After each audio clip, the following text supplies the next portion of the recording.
Welcome to Discovery Bay International School. We're delighted you can join our sixth form webinar tonight. And hosting the webinar tonight is Simon Oakley, our head of secondary, Emma Cerrone, our head of sixth form, and Helen Harries, our admissions manager. Simon, would you like to kick things off with a few words? Thank you, Sheila. Thank you for coming to join us this afternoon. I'm sure there's lots you'd like to know about our sixth form. We've been open for a number of years now, and even in our relatively short time we've been open, many fantastic results for our students going to great universities all around the world. And we offer them a fantastic holistic education where they're able to take on many different opportunities throughout their time here.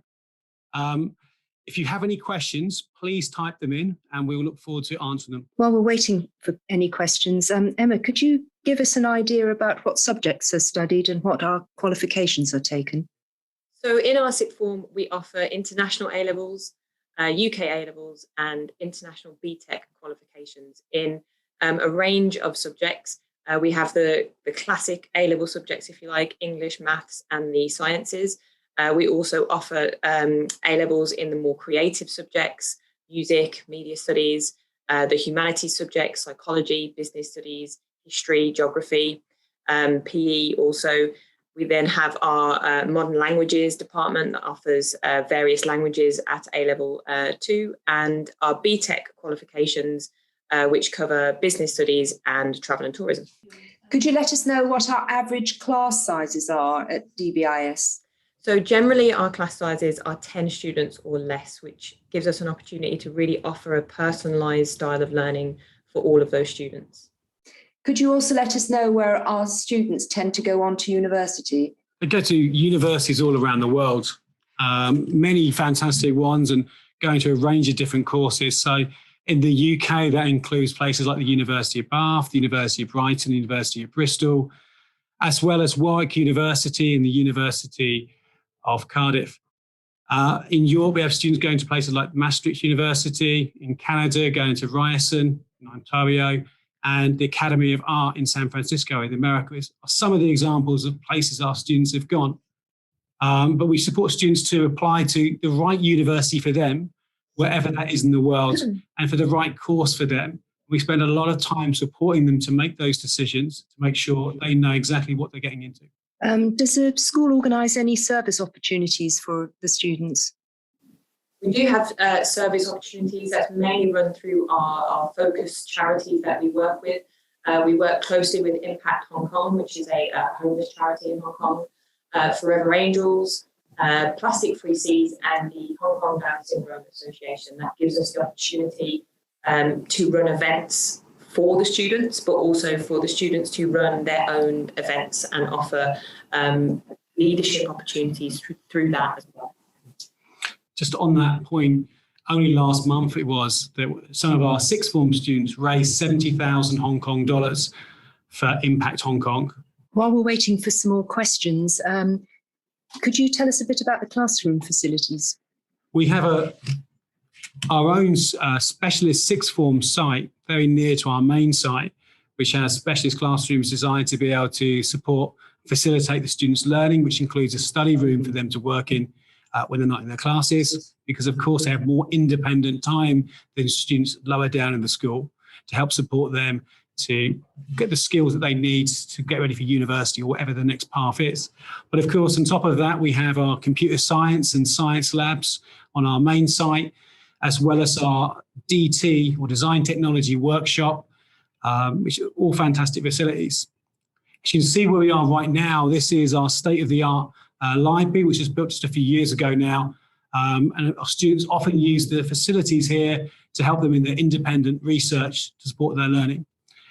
Beyond that, for students in particular who are studying physical education, we have a full-size swimming pool and full-size AstroTurf, which all of our students use throughout the year in their weekly PE lessons. But for those students who are taking physical education as an A-level, they also use these facilities much more often. Could you elaborate a bit more on the sports facilities? Our facilities, we talked about that we have an AstroTurf and we have the swimming pool. We also have a multi-gym. We have our sports hall, a gym up there.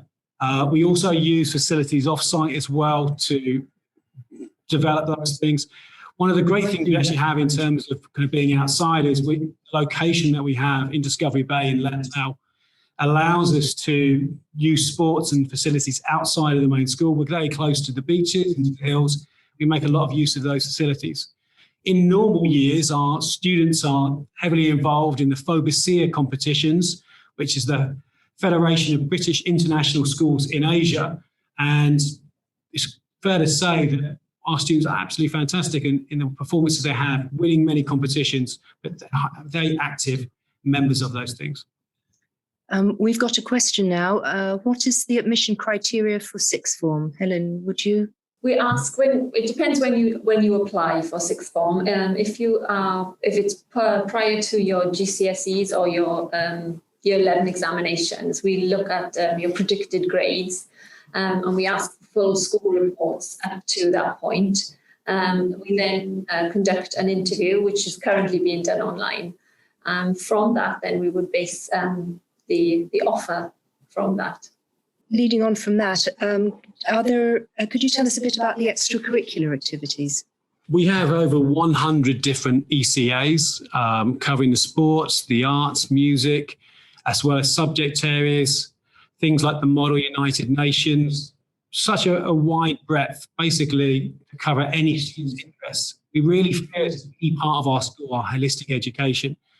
And again, the location that we have by the sea, by the hills, we're really able to go and make the most of the opportunities. One of the things that our students are actively involved in is our Hong Kong Award for Young People, which is very similar to, if you come from the UK, the Duke of Edinburgh Award, where our students are involved in service, a range of other activities, but they're also involved in hikes around different parts of Hong Kong. Could you tell us a bit about where students tend to go when they graduate? Well, they go to universities all over the world. I mentioned, I think, a few of those earlier, but particularly the UK, but also to the US, Canada, Australia, all destinations that our students look at, but also students look at different universities in the UK, so in Europe as well. So we're here to support our specialist team to go to the place that makes the most sense for them. We look at the options with them and we help them to explore them with their families, of course. I suppose because we're a British school, there might be a concern that we focus only on the UCAS system and sending students to British universities. But like Sir said, it's very much based on the students where they want to go and what they want to do. It allows us, as well as the counsellors, the people that help the students make those decisions, to constantly develop our knowledge and understanding, because every year we may have different students wanting to go to different places. We have a real focus this year on European universities. That seems to be a big interest for a lot of our current Year 12 students who are looking into the process now. And for some of those students, it's because that's where they're from originally. And for others, it's because those places offer the course specifically that they want to do, or just something special that they want to go and experience. So we have the ability to offer student support across any university they want to go to. And just adding on to that, the A-level program that our students follow predominantly opens them up to all the best universities around the world. For example, in the US, all of the Ivy League universities accept the A-levels that we offer. So the curriculum we have here not only is well accepted, but also prepares them well for the rigour that is required at universities. We often get asked, is the school selective, or does it take students of all abilities? We are an inclusive school. We do take students of all abilities. However, often when we are interviewing, we will ask about that. That's not because we're going to make a negative decision based on that. It's so that we understand what support we need to provide and how we can be prepared for each and every individual student that comes through our doors. And could you talk a little bit about diversity and internationalism at the school? We have over 40 different nationalities of student here. We are a very diverse community that we're based in as well.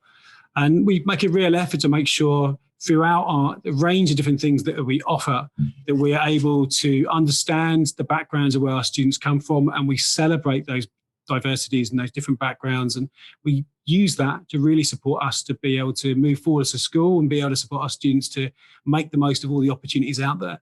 I know many of our students who join at an early stage and stay all the way through to the end of year 13 they learn so much of the different cultures they have here. And when Emma talked earlier, for example, about students considering where they want to go in the world, why often they consider universities in Europe, even though they may not come from there themselves, is because of the friendships and the understanding they gained of different cultures because of their time here with their friends. Could you tell us a little bit about the opportunities for student leadership? So when we have student leadership in the sixth form, it's very much focused on leading the other student leaders and also leading specific areas around the school, because we have student leadership across the entire phases of our school. So for the student leadership positions in sixth form, it focuses on our head boy and head girl position. That would be only for year 13 students. And then we have our prefects. Now, our prefects are the team that help and support not just the head boy and the head girl, but the other student leaders across the rest of the school, our house captains in year 11, etc. And they will have a focus on particular curriculum or creative areas. So we have prefects for literacy and numeracy, well-being, sports, prefects for the community, and also the creative arts. So they would work in those subject areas to develop opportunities for themselves and other students. What does the school do for gifted students and those with additional needs? Well, we make sure that every single student who comes to our school we support. So we do tailor and personalise our curriculum and everything we have to offer. So, of course, technically as described in the UK as gifted and talented students, we have many of those and we will support them, but it's key for us that we're not just supporting them, we're supporting every single child. So there's a range of activities for everyone, but there are some specific things on top that we use to stretch the most talented students at this point in time to be able to help them to achieve. But we are very much an inclusive school. We have students who have additional challenges, and we are very much focused on offering the individual support that they need and supporting them to develop, to take on more responsibility as they go forward for their education. And so they're well prepared for the next stages, either in the school or beyond, once they graduate at the end of year 13. We don't have any more questions coming through. If anyone would like to ask anything else, please type in the chat box on the right-hand side, and we'd be very happy to answer your questions. Helen, in the meantime, could you tell us where people need to go if they would like to find out a bit more about the school and our admissions process? If everything is on our website, to the DBIS main website, and then to admissions, and there's an application form online. It's all very straightforward. Fill in the details and tick the checklist. And of course, email myself and I'll be happy to answer any questions that you have. If you've got any more questions, please feel free to add them here. Otherwise, we'll thank you very much for your time, and we'll sign off now. But please get in touch. We're very happy to answer any questions that occur to you afterwards. So thank you and good night. Thank you all. Thank you. Bye-bye.